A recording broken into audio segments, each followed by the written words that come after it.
A lot of these larger departments like Los Angeles City or New York, they're not going to take a private agency or private company to come and help them with their work, because they're pretty much going to establish their own programs and do their own thing. They have the budget, they have the capability.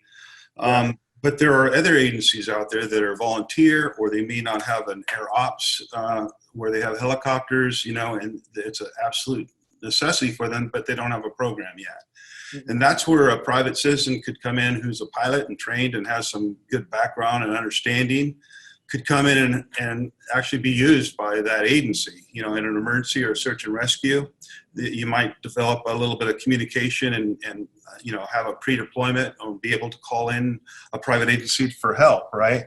And in those cases, private citizen could come in and help an agency that doesn't have an air ops or have a drone program in a search and rescue or a different area, and be able to actually go in there and support them. And then by doing that a few times, they may even be able to help that agency in developing their own program.